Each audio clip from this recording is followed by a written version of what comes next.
Before we start, I just want to remind you guys that I've recently started a new platform for social groups. It's called VWills, and it's a place where instead of yelling at random strangers as you do on social media, you can create or join personalized groups where the connections are meaningful and you have all the control. No ads, no data harvesting, no addiction algorithm, just you, your rules, your spaces, and meaningful connections with like-minded people.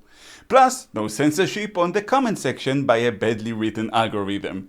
I have a VWill dedicated to my channel and videos are shared there, so if you want to comment and have me reply to it, do it on my VWill. Link in the description. Now, let's get on with the video. Dear Void, you wouldn't believe it, but this boy who was absolutely totally shot to death by evil Jews, much like the starvation thing is totally real and the genocide thing is totally real, he has given an interview on TV. Yes, not from the afterlife, no.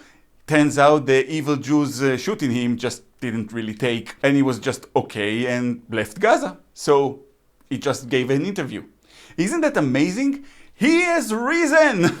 He is the boy that lived. I'm going to call him Jesus Potter. See, a few months ago, the supposed whistleblower from the Gaza Humanitarian Fund, which is the American company Israel uses to give aid to Gaza, by the way, he said to Western media that this kid who thanked him for the food was later shot dead by the IDF soldiers and that evil Jews are committing horrible war crimes. And of course, the Hamas Office of Propaganda, also known as Western media, immediately ran with the story everywhere. Well, much like everything else they tell the West about the war, turns out this was a lie too. But amazingly, even though you have a story here about a boy who returned from the dead, which is quite huge, I think you agree with me, 99% of the media, including those who reported on his death originally, didn't report on his remarkable resurrection. Can you imagine why? You know what? Forget the why. Could we agree as a group of humans that it's wrong that multiple media outlets ran with a false story and then didn't inform their viewers and readers that it is false? Can we agree that there should be laws in place to force them into doing it? To force them being fucking honest? And by the way, all those people who say that the testimonies for war crimes come from reliable sources, that is what they mean. This guy, about which I hear there's actually doubt if he was involved in the Gaza Foundation at all, but apparently this guy was a US veteran. So this guy is supposed to be a reliable source, right? Yet the kid he claimed the evil Jews shot dead is living happily outside of Gaza and giving interviews. Remarkable! So that's what your good sources are worth. Some brainless anti-Semites would say, but doctors are saying stuff. Yeah, like doctors have never been found to lie or have an evil side to them. I mean, this doctor in Belgium who diagnosed a little girl as being Jewish. That's the problem she has. I'm sure he would be very reliable and objective and totally not a Nazi piece of shit who should be buried under the hospital. Of course not. And that's the thing. I used to think that when the smoke clears and we see the real results of the war, the lies and blood libel would be exposed. But they won't. These people won't stop believing them because it's not about facts. Because the fact that these are lies is evident right now.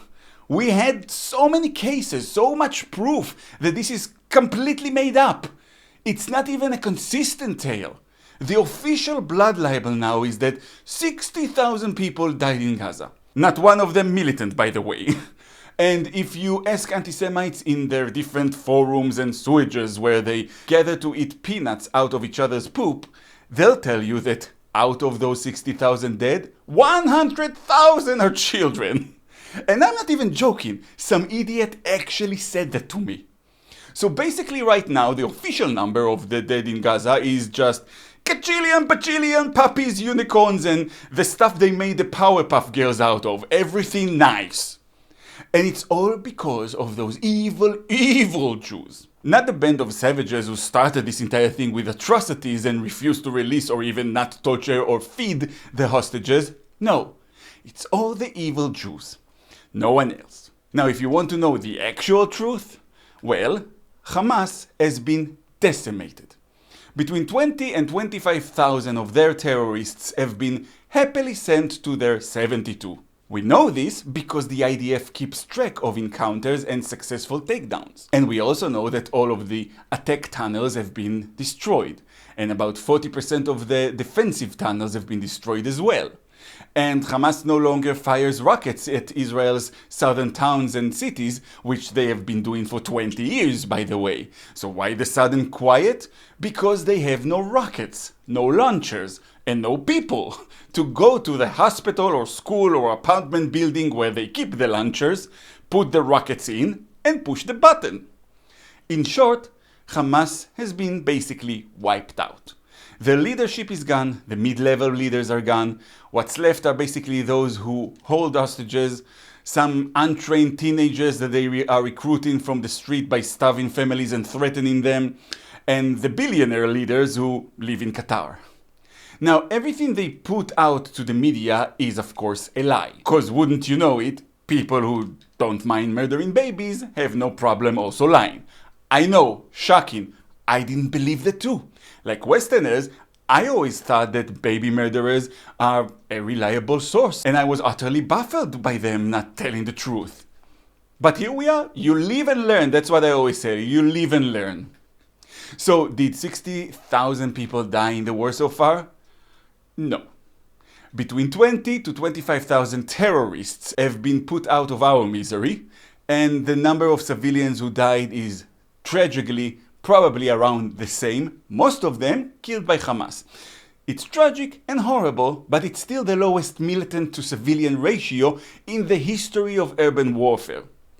But none of it matters. It doesn't matter that Hamas sometimes removes names quietly from the list of dead and the media fails to report that. It doesn't matter that story after story after story turned out to be completely fake. It doesn't matter that data scientists looked into the numbers already determined that they make no sense. Because it's not about evidence. These people are basically flat earthers. It's not about reason. It's not about reality. It's about what they want reality to be. And they want to hate Jews. They also want to be able to blame us for their crimes. They want to make it possible for them to say, well, Jews committed genocide too. And that somehow absolved them in their eyes. It's like the Joker. If they can prove that everyone is as ugly as they are, it makes it a little bit easier for them to live with themselves. So have no doubt, when the smoke clears and it would become even more evident that this was nothing but campaign after campaign of blood libel and lies, they will not change their minds. It's not about the evidence. It's not about what we do. It's not about what is done to us. You can have 1 billion videos on YouTube proving without a shadow of a doubt that it's all fake, and they'll still believe it. So trying to appeal to their reason is completely pointless. I've said it before and I'll say it again. Israel should completely ignore the opinions of the West. And we need to focus on the real issue, the anti-Semitism that is built into their culture. We are wasting our breath trying to convince them that ridiculous conspiracy theories are ridiculous. I mean, they made the boy that lived a thing, a real thing, and it didn't even register. How are you going to reach these people with reason? No, you need to deal with the root cause. Anti-Semitism, as it's embedded into Western society via their Christian-centric culture. And no, it's not the cousins who migrated that brought anti-Semitism with them, it's them. Look at this video from today in Dublin of these people on their way to the weekly neo-Nazi hate march. Most of them are locals. Look at them. They are going to hate Jews together as a group. Yay!